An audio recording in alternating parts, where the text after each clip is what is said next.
Parce que certains d'entre vous pensaient que mon son méritait d'être amélioré, j'ai décidé d'investir dans ce microphone sophistiqué. Lien dans la boîte de description ci-dessous. Personnellement, je le trouve super, mais dites-moi ce que vous en pensez. Alors récemment, j'ai eu une conversation avec quelqu'un qui n'avait aucune idée de ce qu'était l'astrologie, ce qui m'a complètement sidérée. Et peut-être parce que je suis astrologue depuis si longtemps maintenant, je ne réalise pas toujours que ça peut sembler un peu mystérieux à certains d'entre vous. Ce qui m'a fait penser que je devais peut-être créer une vidéo pour clarifier certaines choses, d'où le sujet du jour. Qu'est-ce que l'astrologie? Comment peut-elle nous aider? Qui peut bénéficier d'une lecture astrale? Quand devons-nous faire un thème? Comme vous le savez peut-être, quand j'ai eu 14 ans, après avoir lu Sun Signs de Linda Goodman, j'ai dit à mes parents que je serais astrologue. Alors ils m'ont regardée complètement éberluée, du genre, «Quoi? Quel âge a-t-elle?» Mais puis ils sont passés à la suite. Mais j'étais vraiment sérieuse. J'ai commencé à étudier par moi-même et tous mes camarades d'école savaient qu'ils pouvaient m'appeler après les cours pour résoudre leurs problèmes. Évidemment, ça ne m'a pas rendue très populaire puisque j'en savais un peu trop. Quand j'ai passé mon bac, et qu'il a été temps de choisir ce que j'allais étudier, je n'ai même pas du tout compris pourquoi mes parents me demandaient à nouveau ce que je voulais faire. Astrologue, évidemment. Du coup, là, ils ont commencé à hurler en me disant que ça n'était pas un travail, que c'était ridicule, que je serais la risée de tout le monde, et cetera, et cetera. Ils voulaient que j'aille étudier quelque chose, n'importe quoi, ça leur était égal, du moment que j'obtenais un diplôme universitaire. Et en bonne Capricorne, je l'ai fait. À 21 ans, ma licence en philo de l'Université de Genève en poche, j'ai commencé à donner des conférences et des cours sur l'astrologie. Et quelques années plus tard, j'avais déjà écrit quelques livres, interprété des centaines de thèmes qui sont vite devenus des milliers de thèmes, et j'étais déjà interviewée à la radio et à la télévision. Que pouvait-il dire? J'avais fait tout ce qu'il m'avait demandé et je n'étais pas trop bizarre, enfin, pas extérieurement en tout cas, avec une boule de cristal dans une main et une chouette sur l'épaule de l'autre côté.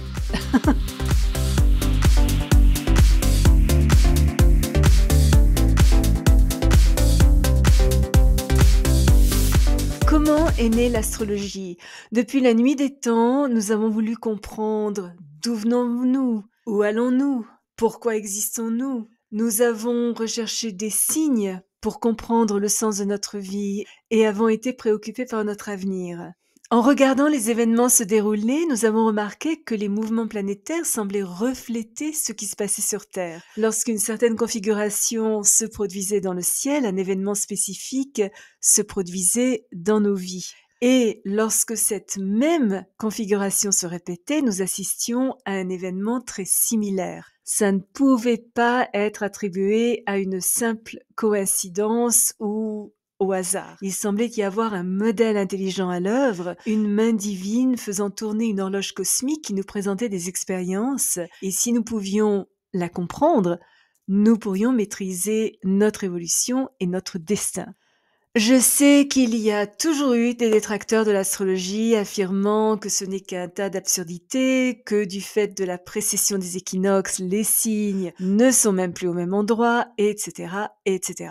En fait, tout ce qu'ils font, c'est prouver leur ignorance totale. Oui, c'est vrai, à cause de l'attraction gravitationnelle du Soleil et de la Lune sur la forme en poire de la Terre, la précession des équinoxes existe, bel et bien. Et oui, les constellations ne sont plus alignées avec le zodiaque, mais même si les signes du zodiaque portent les mêmes noms que les constellations, ce sont deux choses complètement distinctes. La confusion vient du fait que lorsque les signes ont été nommés, les deux zodiaques coïncidaient, ce qui évidemment aujourd'hui n'est plus le cas. Le zodiaque sidéral, basé sur les constellations, est la base de l'astrologie védique, tandis que le zodiaque tropical, la base de l'astrologie occidentale, est basée sur le mouvement annuel de la Terre autour du Soleil. C'est pourquoi notre signe védique peut être différent de notre signe tropical, de la même manière que le français est différent de l'anglais. Ils constituent tous deux des grilles de compréhension qui sont toutes les deux complètement valables. En astrologie tropicale, une personne née le 1er février, que ce soit il y a 10 000 ans ou maintenant, ou dans 10 000 ans, en astrologie occidentale, sera toujours un Verseau. Une autre confusion vient de ce que beaucoup de gens pensent qu'une lecture astrologique est la même chose qu'une lecture psychique. On peut être un très bon astrologue sans être voyant. C'est bien sûr un plus si on l'est, mais ça n'est pas du tout nécessaire. Un voyant va nous indiquer le futur le plus probable en fonction de notre situation actuelle, tandis que l'astrologie va plus profondément, elle explique le sens de nos expériences, nous permettant ainsi de décider quels résultats nous souhaitons accomplir parmi tous les futurs possibles, parce que nous n'en avons pas qu'un seul.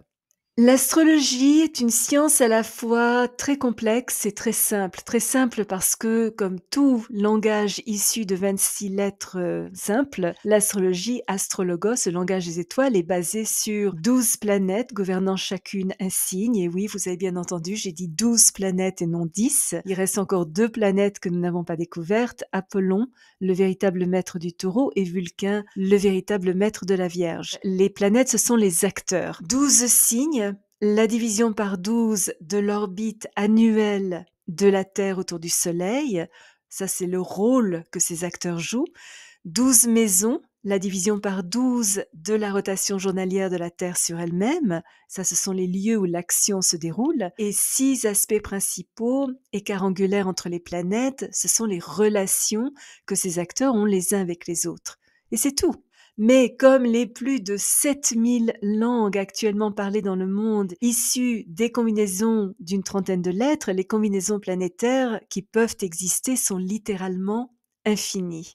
Nous sommes chacun une cristallisation unique d'un moment dans le temps et dans l'espace. Le début de toute entité, qu'il s'agisse d'une personne, d'un animal ou d'un projet, parce que tout a une date de naissance et donc un thème astrologique, est le point de référence fondamental. Les données nécessaires pour établir une carte natale sont la date complète de naissance, l'heure et le lieu en termes de latitude et de longitude. Calculer mathématiquement, une carte astrale est donc une image des cieux au moment de notre naissance. C'est en quelque sorte le plan de notre vie, ou la graine contenant le potentiel de l'arbre tout entier.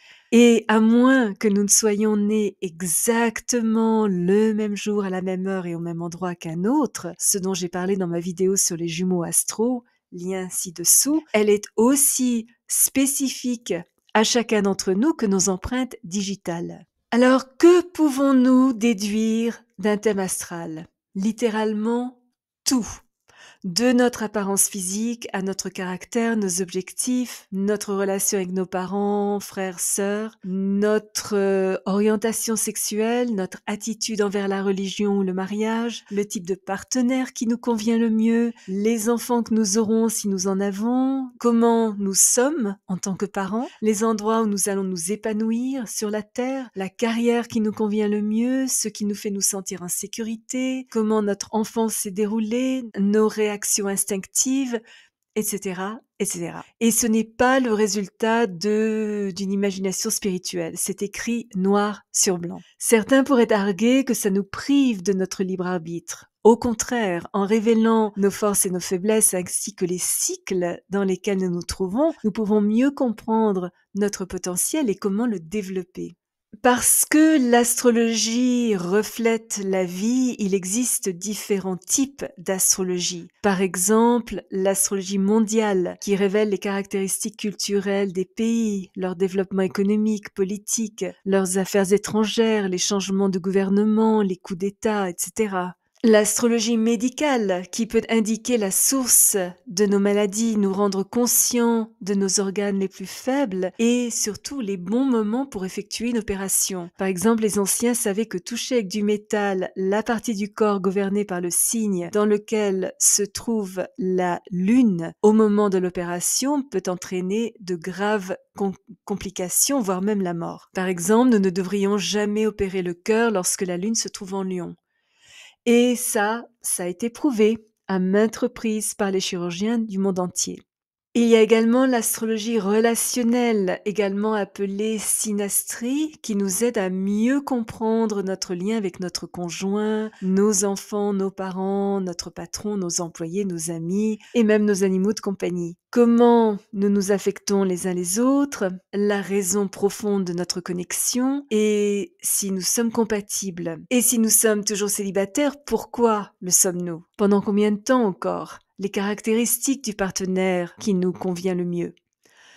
Il y a aussi l'astrocartographie qui fournit une carte du monde révélant les villes où nous pouvons prospérer et celles que nous devrions éviter. C'est précieux si nous envisageons un déménagement ou avons le choix entre plusieurs lieux de vacances. L'astrologie horaire, qui sur la base de l'heure, du lieu, de la date d'une question, peut fournir des réponses précieuses. C'est en quelque sorte un oracle. L'astrologie d'élection qui permet de déterminer la meilleure date et heure possible pour lancer un projet précis, se faire opérer, planifier un changement de carrière, un mariage, un déménagement ou simplement un voyage. Et bien sûr, l'astrologie natale, qui est la plus populaire pour mieux nous comprendre. Elle révèle l'essence de nos vies antérieures, le but de celle-ci, nos besoins émotionnels, notre attitude envers le travail, nos finances, etc., etc. Comme le disait Alan Leo, un astrologue du 19e siècle, notre caractère définit notre destinée. Vous avez peut-être remarqué que la notion de temps est très centrale en astrologie. Comme le déclare l'Ecclésiaste 3, 1, 8, il y a un moment pour tout et un temps pour chaque chose sous le ciel. Un temps pour enfanter, un temps pour mourir, un temps pour planter, un temps pour arracher ce qu'on a planté, un temps pour tuer et un temps pour guérir, un temps pour démolir et un temps pour construire, un temps pour pleurer et un temps pour rire. C'est l'une des rares références à l'astrologie qui ont été conservées dans la Bible par le concile de Nicée en 325 après Jésus-Christ. Ce qui m'amène à l'astrologie prédictive. L'avenir a toujours été une préoccupation pour l'humanité. Quel est notre futur? Comment pouvons-nous nous y préparer? En effet, il y a un bon moment pour tout. Par exemple, nous sommes plus agités lorsque la lune est pleine. Nos projets se développent plus facilement et plus rapidement lorsqu'ils sont démarrés durant la lune croissante. Le rythme de notre vie s'accélère lorsque Mercure est en conjonction angle de 0 degré avec Uranus et nous sommes plus enclins à respirer les roses et nous sentir paisibles lorsque Vénus est en taureau. Alors, qui peut bénéficier d'une lecture astrale? Littéralement tout le monde, quel que soit notre âge, milieu social ou position. Comme le disait Socrate, homme, connais-toi toi-même. Et je crois que ça n'a jamais été aussi important qu'aujourd'hui. Avec le rôle toujours croissant des médias sociaux, nombreux sont ceux qui se contentent d'apparence, d'une approche superficielle de la vie et se laissent quelque peu porter par la mode du moment sans trop réfléchir. Et surtout sans jamais se connaître vraiment. Quand devrions-nous établir notre thème quand nous traversons une période difficile pour comprendre sa signification et savoir surtout quand elle se terminera? Lorsqu'une période d'opportunité s'annonce, nous permettant de préparer et de profiter de la vague au maximum. Chaque année autour de notre anniversaire, nous donnant une nouvelle carte astrale pour l'année à venir indiquant ce qui nous attend. J'ai également créé une vidéo sur les retours solaires, lien dans la boîte de description ci-dessous. Quand on envisage un changement de carrière, quand on commence une nouvelle relation, quand on prévoit un déménagement, etc., etc. Donc chaque fois qu'il y a un événement qui transforme notre vie. Alors je ne dis pas devenez complètement fou, ne faites plus un seul mouvement sans avoir consulté vos éphémérides, mais vérifiez les positions des planètes avant de prendre une décision importante est judicieux. Ça va nous aider à faire des choix plus éclairé et surtout à enrichir notre conscience.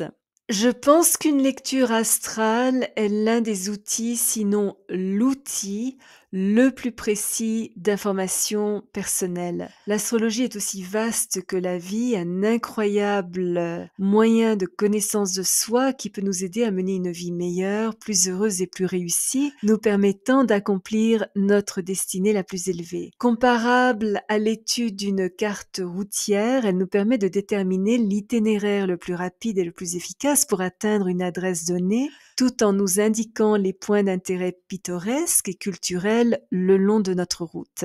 Ne pas connaître notre thème astral équivaudrait à conduire au hasard avec l'espoir d'arriver là où nous sommes censés nous retrouver. Nous pouvons avoir beaucoup de chance, mais aussi perdre une opportunité précieuse de purifier notre âme et d'atteindre l'illumination qui, à mon sens, est le but ultime de la vie. J'espère que cette explication vous a éclairé. Si vous êtes déjà abonné à ma chaîne, je vous en remercie. Vos commentaires sont toujours très appréciés. Si vous avez aimé cette vidéo, n'hésitez pas à placer un petit pouce bleu et à appuyer sur la petite cloche pour être averti lorsque je télécharge une nouvelle vidéo tous les jeudis et parfois une deuxième dans la semaine. Souvenez-vous comme toujours, choisissez vos batailles, marchez en beauté. Merci de m'avoir accompagné le temps de cette vidéo. À la prochaine!